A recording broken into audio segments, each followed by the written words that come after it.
Fundația Art Production și Televiziunea Română îți prezintă întâlnirile JTI.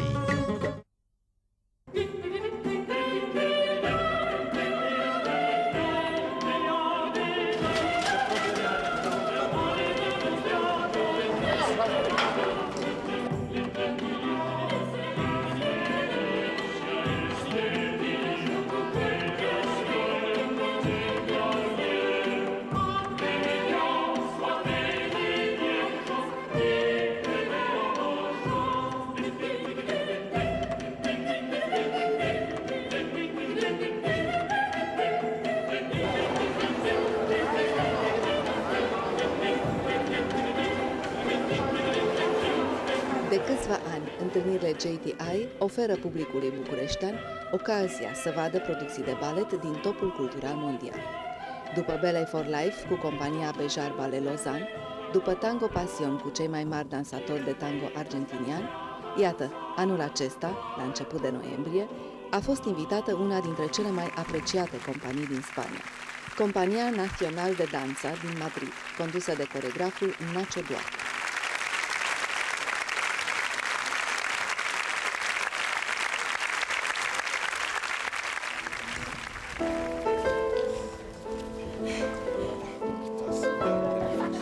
Dar nu despre frumusețea spectacolului vom vorbi în cele ce urmează, ci despre povestea întâlnirii cu acești uimitori tineri dansatori și despre privilegiul de a-l cunoaște la lucru pe coregraful Nacho Duato.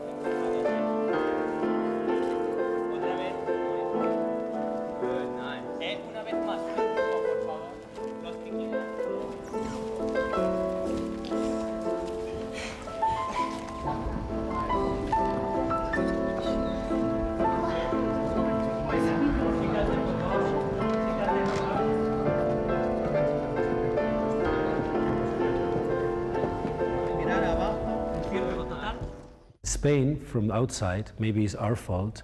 It is toreros, castañets, and a little flamenco, and then some bullfights, you know. But this is not Spain at all for me. I don't even feel close to any of those things. I like flamenco and I like bullfights, but it's not in my blood. In my blood, it is the Mediterranean, which is Greece, which is Egypt, which is Jewish culture, Arab culture, south of France, Italy, and this is what I try to express when I do my ballets.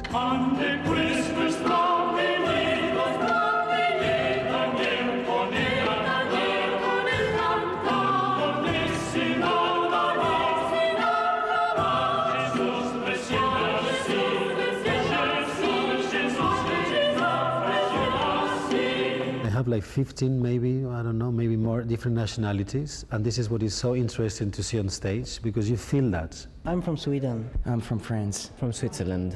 I'm a Cuban. Spanish. I'm Portuguese. I come from Japan. You feel it's not like an army, you know. I mean, it is a company. I mean, Europe is now Europe, you know, many countries, different countries. I don't consider myself even Spanish. I've been working in New York and I've been traveling all my life all over the place. My friends are from all over the world, and my company should be like this, and the people that are working with me should be like this. I am used to always speak different languages. In my rehearsals we speak French, Spanish, English. Somebody maybe are there speaking Bulgarian because I have two Bulgarians, or Brazilian, and this makes me very alive, and it makes the company very different and very fresh and interesting.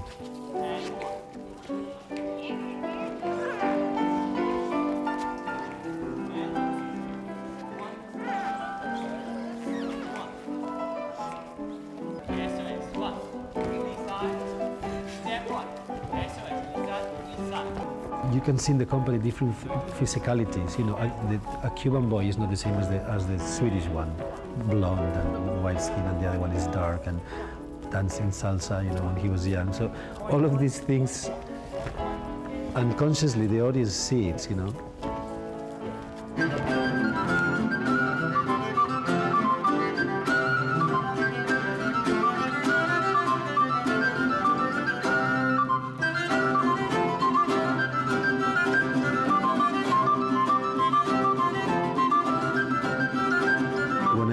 create, I need it.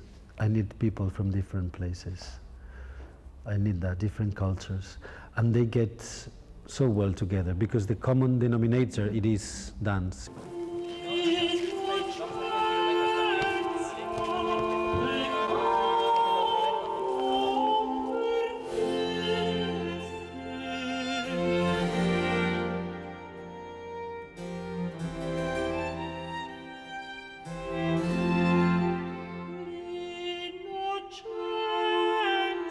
I like classical ballet. I think the best technique is classical. Anybody who dances my ballets, they see how demanding they are classically. All my dancers, they have classical technique, a strong base in classical technique. And I like that. I mean, also, I think if you have a good technique, you last longer as a dancer. It's the best therapy for your body. A good bar every morning, first, second, fifth, fourth, all the, pull up the body to have your shoulders over your hips, an elegant neck, The classical technique is what gives you this gracious movement.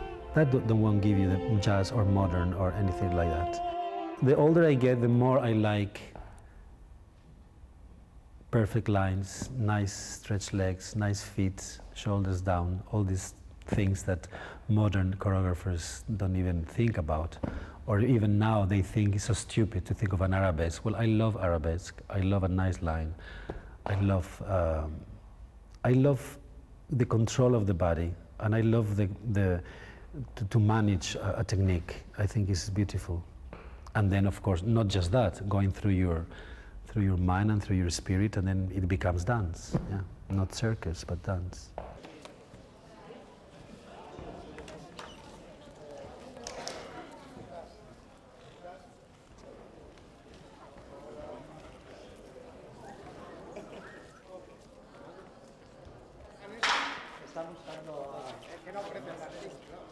Most of the times I go like a blind man with a stick like this until the end of the ballet, and then it's there, Not always one person, the person who creates something knows what he's doing. And then they always ask you, especially in press conferences before the ballet, they ask you things. Why do you do this, and why is this, and why is that? And what does that mean? And what is this move? I don't know, I have no idea many times. I just do it because I feel it, and it's there on stage. And then it's for the people to take it and make their own conclusions. But I know that I'm a person that I like proportion, I like symmetry, I'm quite classical.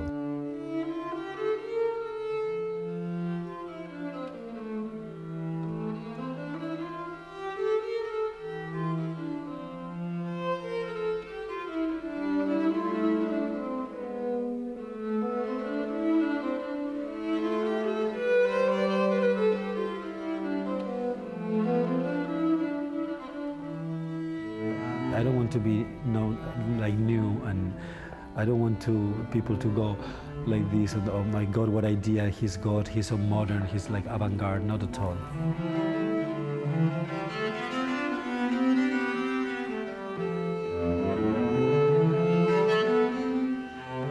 And sometimes when you want less, you get the reward of having much more.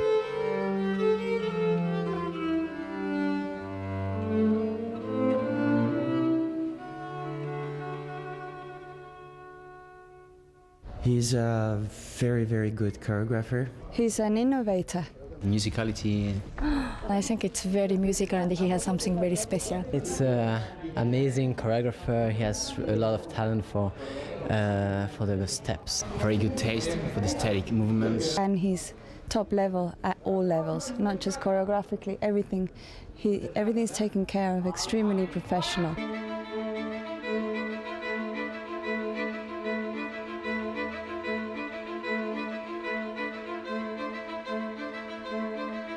Nacho Duato s-a apropiat târziu de dans, mai precis la vârsta de 17 ani, după experiențe în domeniul filmului și al televiziunii. Dar a recuperat atât de rapid încât a fost unul dintre elevii preferați ai marelui coregraf Maurice Bejar, apreciat apoi ca dansator în companiile conduse de Elvin Ailey, Mațec și Irgi Kilian. excelând de la 24 de ani în postura de coregraf. Din 1990, Ministerul Culturii din Spania l-a numit directorul artistic și coregraful Companiei Național de Danță. I got into the company, and the company, the director before me was Maya Plesiskaya, and she tried to do a little Bolshoi there in Madrid, and it was impossible. She wanted a company with a classical repertoire, and it didn't succeed. It was very bad. Plus, she didn't speak Spanish. She didn't really know Spain.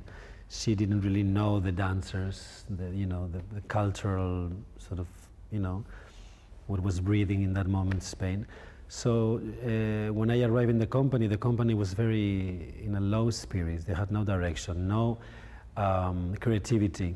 Everything was like blurry, nothing was clear. So the first thing I wanted to do is to give the company an identity and a personality. And how did I do that? By making new pieces for the dancers, trying to change the dancers that were not good enough. Many of the dancers, they were sort of sitting in their contracts because they had contracts until they were 65. You know how many operas in the world, they have these contracts with old dancers that they don't dance, they just sort of sit at home, come to the class once a week, and then they get the check. No? I don't know if this is happening in here, but in many companies, especially before that happened. And this is terrible. You cannot have a good company if you have this kind of people there. For a company to be good, I think every member of the company, not only from the artistic side, but from the administrative side, in press, the secretary, the manager, the dancer, the technicians, all have to help to, all have to be creative and all have to be fighting for a same goal. And if you have sort of rotten apples around, then the company never works. The technicians now are the same ones as tonight, or they change?